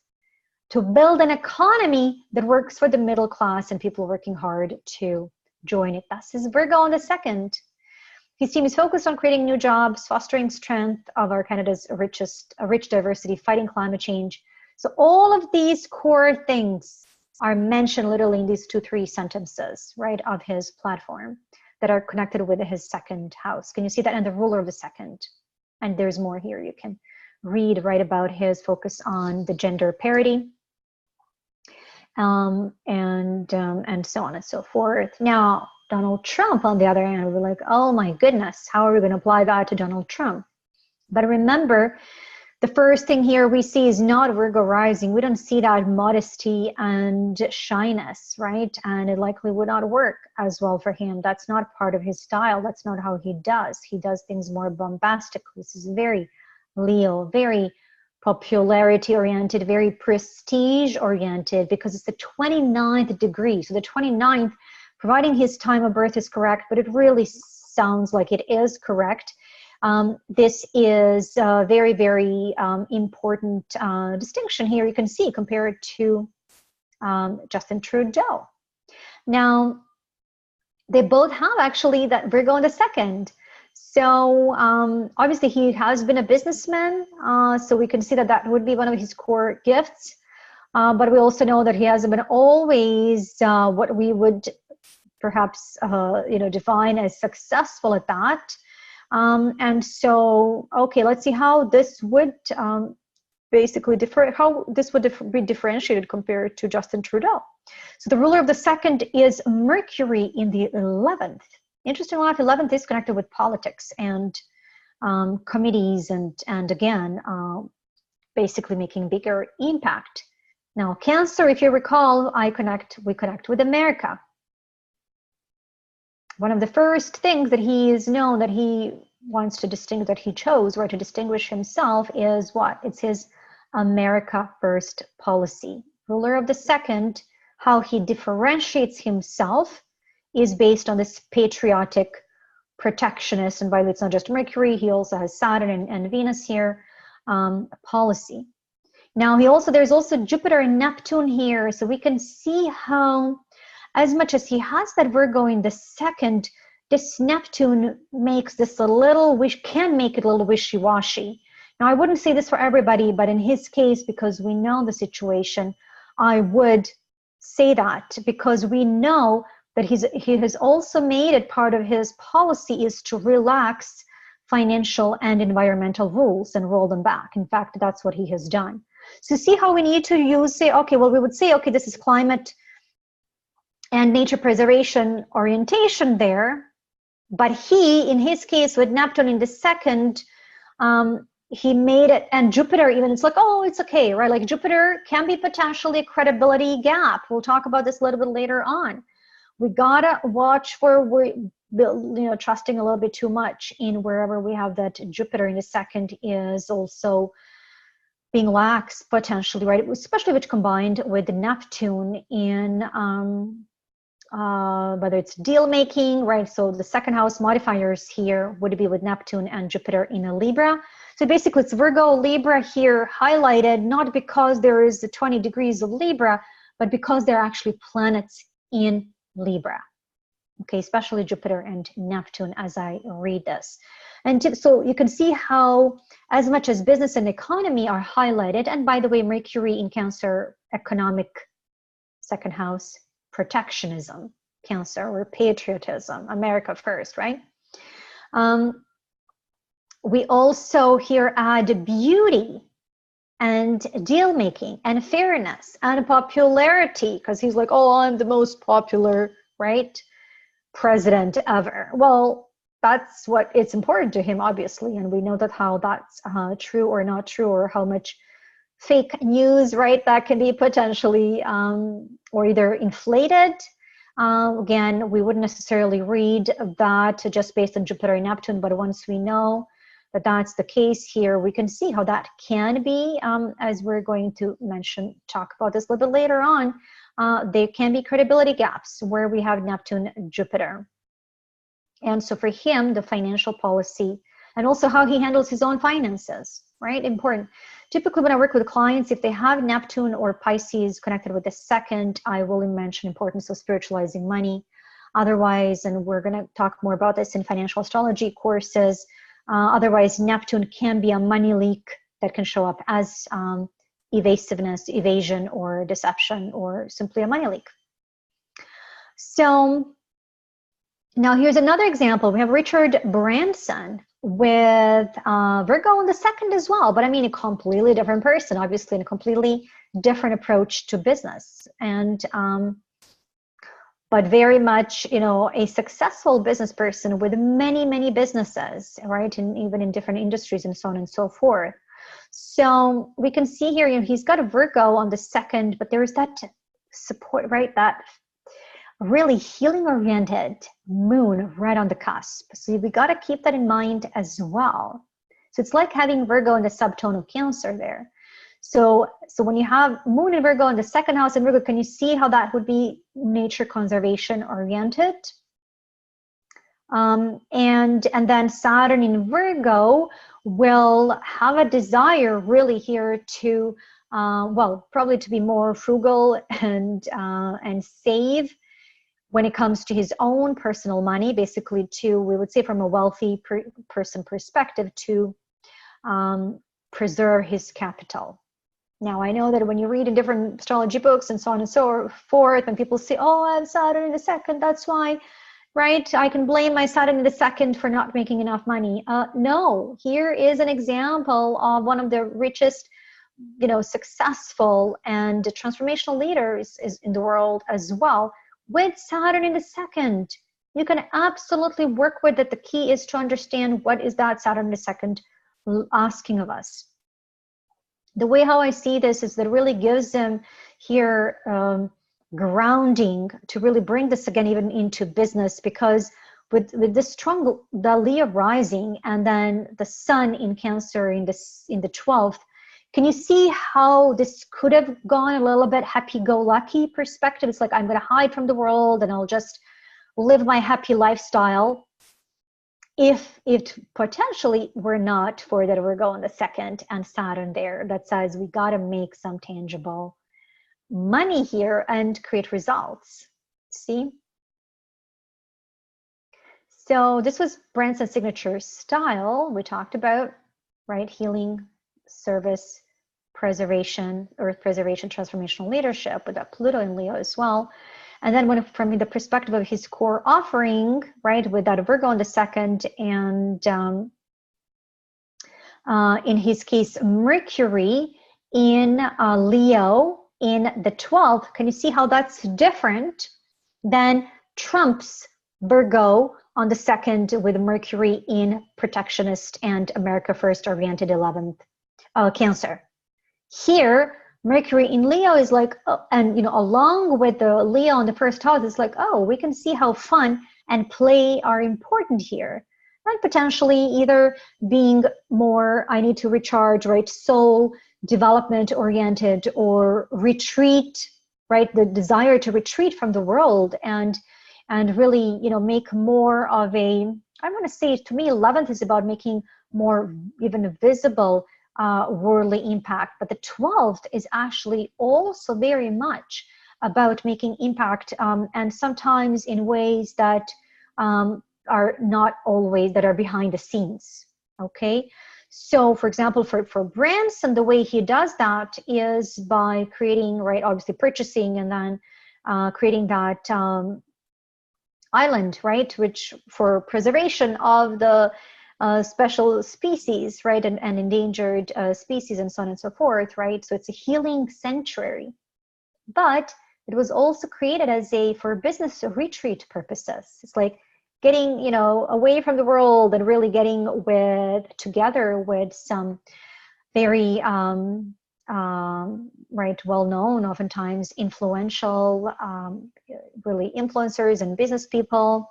So it's known as the luxury retreat, and which makes sense, right? Because Leo is connected with luxury and prestige. And no surprises that it would be business retreat because he still has that Virgo on the second. So people know when they come, they're not just, it's not going to be like, we're going to get together and, I don't know, meditate and skydive. But or whatever it is, right? I don't know exactly, but you know, they're going to receive some business wisdom and receive you know, conscious business perspective as well.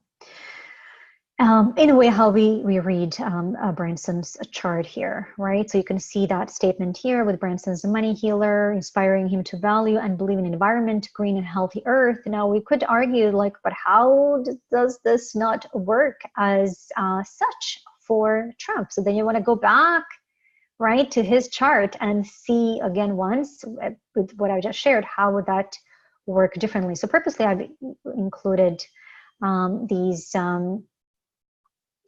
examples so you can see how there are variations.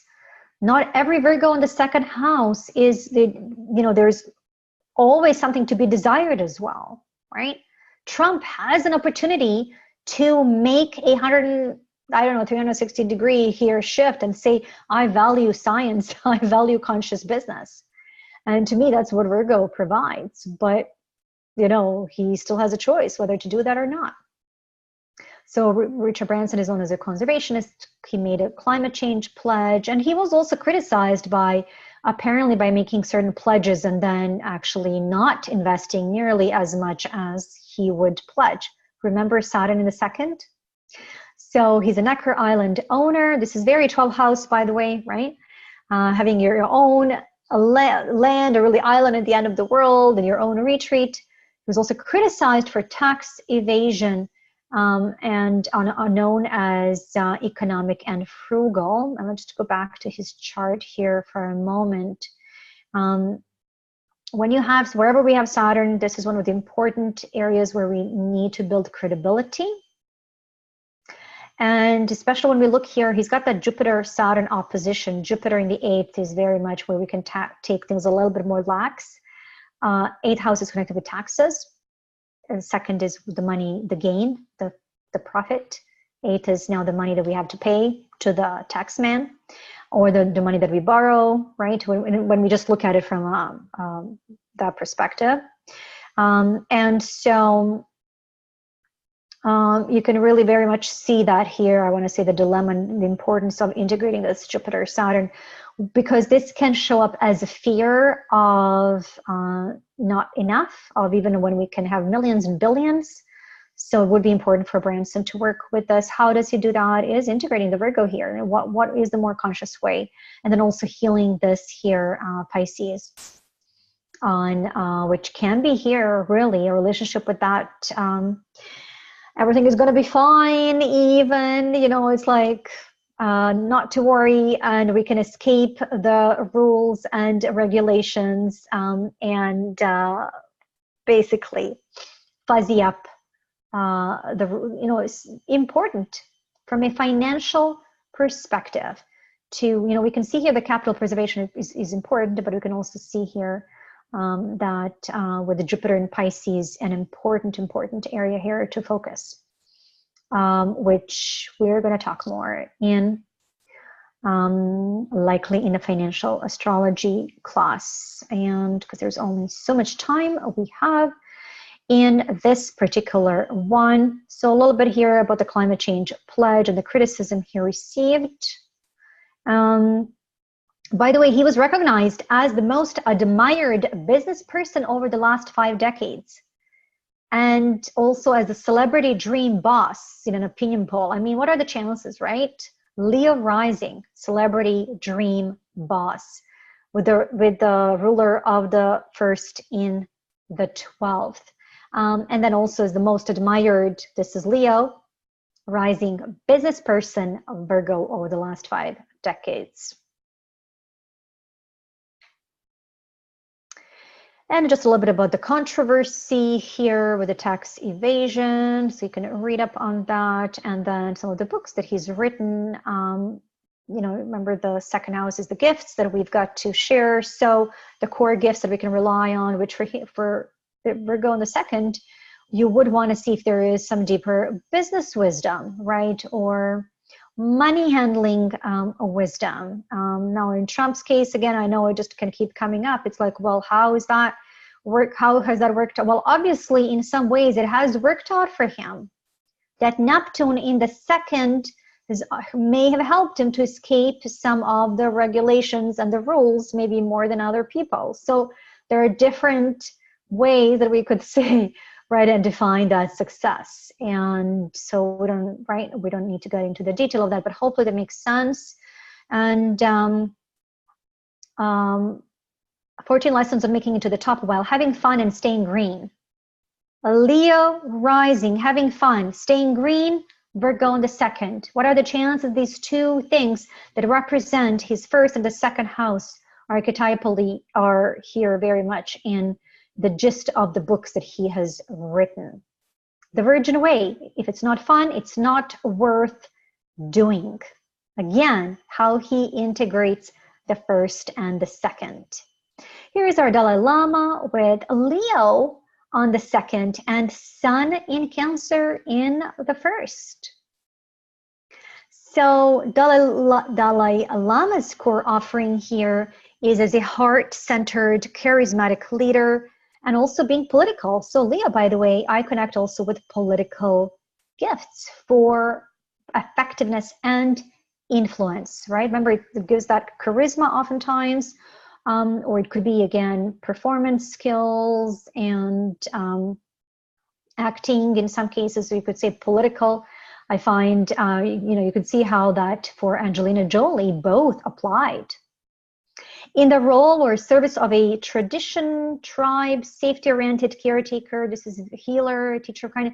This is very important, not just from the fact that as a spiritual leader, but also as a representative of Tibet, right? A spiritual father, really, of Tibet, and also fighting for basically the Tibet independence. And in the field or context of a personal compassionate leadership, radiant presence, highest self-awareness. Why? Because Sun is right on the ascendant. And then self-mastery, self-reliance, and autonomy. So Sun in Cancer in the first, right? So there are different ways here that you can integrate this or, work with this in a way that makes sense for you. Just, start with wherever you are at. We'll talk about Dalai Lama's books, especially when we talk about the third house here. But I mean, what are the chances that an open heart, right, book would be, and obviously this is a big, big part of what he teaches, is something that would be written by a person that has a Leo on the second house cusp, or the heart of compassion, Leo on the second, Sun in compassion-oriented Cancer. Okay. And then this is in his latest and most, just another here confirmation. You can see how that Leo on the second, remember Angelina has it, and so she has invested a lot in, again, children education, and so in Dalai Lama's case, in his latest and most distinguished contribution to the world, this was in April 2019, His Holiness, with the Center for Contemplative Science and Compassionate-Based Ethics. What are the chances? Compassionate-based ethics. Somebody with double Cancer on the ascendant and the sun of all the planets, right? Highlighted in the first. Developed a comprehensive framework for the cultivation of social, emotional, and ethical competences. And he has Saturn in Pisces, right? Emotional ethics here, the ninth, very much. But even if you just look at the Cancer and the focus on compassion, you would be able to see that, because Sun, if you recall, is so essential to what we need to be here creating experiences for. But this is what I wanted to show you. So yes, emotional and ethical competence, social competence is for whom? For children in kindergarten. So obviously there is a realization of the importance of cultivating heart openness. And when do we do that? Obviously there's a realization here for both Angelina Jolie and Dalai Lama here, that we need to do that from earlier on. We need to cultivate that for children from young age, for children in kindergarten to students in secondary education, as well as higher education and professional education. Okay. And just a statement, simplified, right? So for Dalai Lama, you can see here, by courageously healing his relationship with humor. So I highlighted humor because this is what he is known for. Yes, he has that Cancer compassion-oriented Buddha embodiment that he's known for very much, right? Kindness and all of these things that he really stands for.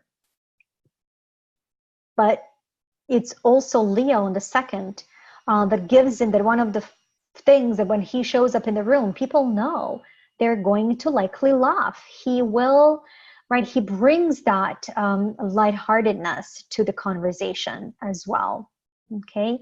And this also helps him to effectively heal his money beliefs so that they no longer support him. So this, you could say, is universal here, universe's way of reminding him the importance of approaching life with a little bit more humor and lightheartedness, so that he can be a brighter light. Because then people are less self-conscious around him, right? It makes sense. So, and then just a reminder of Dalai Lama's principal commitment. So you can see how that first and the second house is shown, right in his principal commitments. As a human being, His Holiness, firstly, is concerned with encouraging people to be happy. How is that for Leo on the second, which is about creating experiences for true happiness, helping them to understand it if their minds are upset. And then he talks about, right, focusing on the warm-heartedness and compassion, which basically is the ruler of the second, Sun in Cancer, in the first house. And then also, this is also preserving Tibetan language and culture, right? So there is that Sun in Cancer, culture, heritage oriented. Now, we wouldn't necessarily see that it would be Tibetan from his chart, and we know that I have figured it out. But you can see how there would be some tradition oriented here. Just for Trump, it's America's first and patriotic. For Trump, in a sense, we would say that would be part of that, his signature style as well, because he will make a point of making this known, or obviously fighting this, or has fought for years. Now, I because he has Cancer rising, I can, you know, from that basic perspective, I think self-acceptance would be important for him to integrate, because something tells me he probably I don't want to speculate here, but probably feels like maybe not more could have been accomplished in terms of that. Not that I know of. Really, obviously, there are certain things that go through cycles, and there are certain collective cycles that, right, like who are we to know how this is exactly was to work out. But just looking at the Cancer rising, not just looking at that, right? I'm looking at where is it that the person needs to really embody and really work more with self-acceptance. Something tells me, because it's both Cancer is connected to self-acceptance, something tells me that this will be connected with his heritage, if that makes sense, okay? So see, some of this we kind of need to kind of play with and work with, and hopefully this inspires you to do that. Next steps, your quiz question number 3. What are the 3 key astro elements that you need to align your core values and unique contribution, offerings, and sales strategy with, right? It's a mouthful, but really that you want to align your core values. That would be the easiest if you'd like. And then you can take that further. And then what are the keys of your second house financial access to embodying more worthiness? Will be very, very similar here. Just a different way of asking that same thing, if you like, okay? And then identifying your unique core offering, using the attached template as per the shared examples. And I'll have that blank template here attached in the last slide. See you next time for your video class number 4 on ideal client, community, and soul group. Important elements when we talk about your client attraction keys and your positioning. Okay, so here's your template to work with if you'd like, or you can work also with those templates that are more simple. Oh, I see here while I was recording this, the very bright day has become not as bright. So hopefully this serves and inspires you to start some archaeological work on your second house alignment and integrate that with the 8th a little bit, or at least start with that. And looking forward to reconnecting again very soon. Bye for now.